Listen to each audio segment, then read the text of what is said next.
नमस्कार। जय श्री राम। दोस्तों, मैं आपका अपना एडवोकेट चंद्रशेखर। आज का टॉपिक है CAA, NRC और NPR। सबसे पहले बात करते हैं CAA की।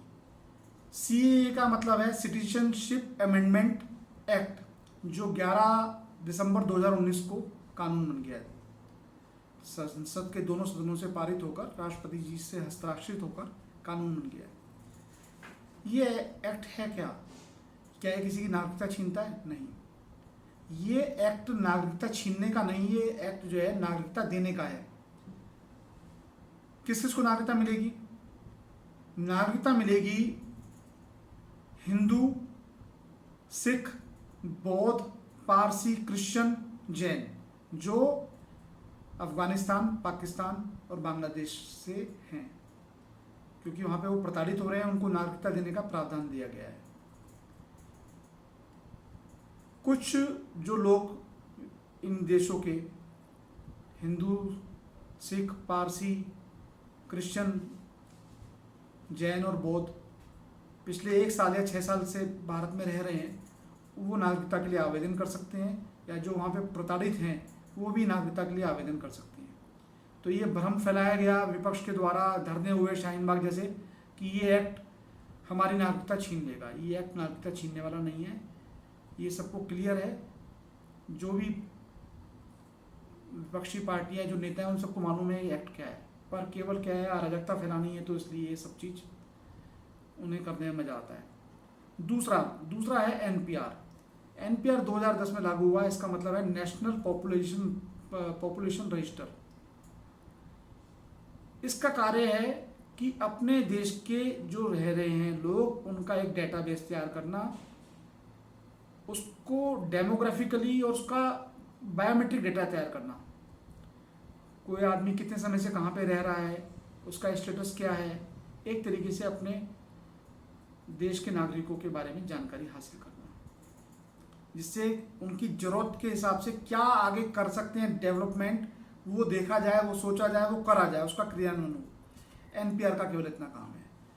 अब एक दूसरा विषय आता है NRC, जिसका मतलब है नेशनल रजिस्टर ऑफ सिटीजन्स। ये 1951 में असम में लागू किया था।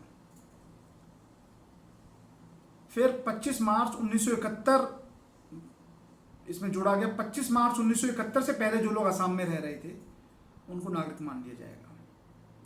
इसका कार्य तब से चल रहा है, और 2013 और 14 में इसको अपडेट ज़्यादा प्रोसेस में आया है ये, और 2019 में इसको काफ़ी हद तक कंप्लीट कर लिया गया है, जिसके अंतर्गत 19,06,657 लोगों की पहचान हुई जो अवैध रूप से आसाम में रह रहे थे। कौन रह रहे थे? बांग्लादेशी, कुछ रोहिंग्या। भारत की जनसंख्या 125 करोड़ या 130 करोड़ है। उसके अलावा 20 से 25 करोड़ गैर कानूनी रूप से भारत के अंदर बांग्लादेशी, रोहिंग्या रह रहे हैं। भारत तो वैसे ही जनसंख्या के बोझ तले दबा हुआ है, संसाधनों की कमी है। जब जनसंख्या ज़्यादा होगी तो कितने संसाधन कर लो, वो कमी पड़ेंगे।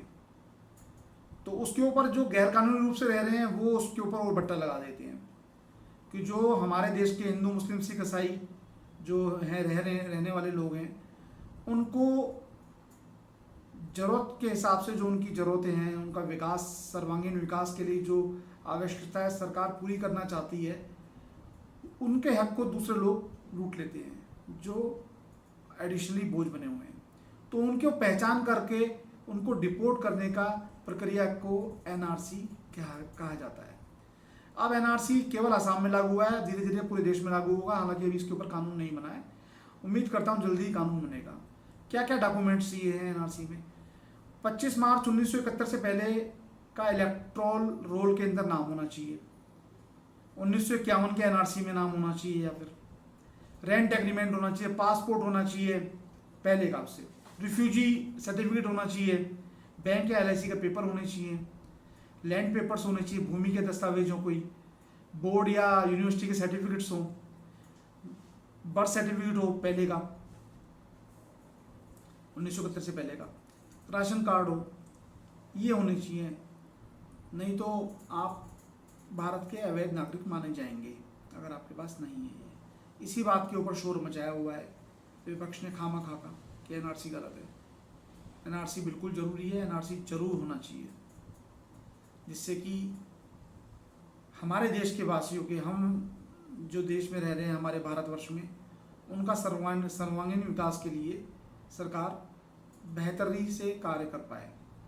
ये बहुत आवश्यक है और एनआरसी जरूर होना चाहिए। मैं समझता हूँ इस छोटे से वीडियो में आपको तीनों चीज़ों के जो सीएए, एनपीआर और एनआरसी में अंतर समझ में आ गया होगा। क्या क्यों आवश्यक है, किस लिए नहीं होना चाहिए। एनआरसी और सीएए के ऊपर दिल्ली में दंगे हुए, शाहीन बाग हुआ, लोगों ने अलग अलग बयानबाजी करी, नेता बीच में कूद गए। तो ये केवल अराजकता फैलाने के लिए है। सभी को पढ़ने और समझने की ज़रूरत है और एनआरसी जरूर लागू होना चाहिए। अगर मित्रों ये मेरा वीडियो आपको पसंद आया हो, अगर आप इसको लाइक करा हो तो इसको लाइक जरूर कीजिएगा, सब्सक्राइब कीजिएगा, शेयर कीजिएगा, कमेंट्स कीजिएगा। Like, share, comments and subscribe, and please press the bell icon, जिससे मेरी जो लेटेस्ट वीडियो हैं वो आपके पास पहुंच पाएँ, जो मैं अपलोड करता रहूँगा। और साथ में कमेंट्स में बताइएगा अगर कोई आपके डाउट्स हैं, किसी और टॉपिक की वीडियो बनानी है तो आप अपने सजेशन भी दीजिएगा, जिससे मैं किसी और टॉपिक की वीडियो बनाऊँ। तो आज ये बहुत छोटा सा टॉपिक था, इसके ऊपर जो वीडियो बनाई, उम्मीद करता हूँ आपको पसंद आई होगी। नमस्कार।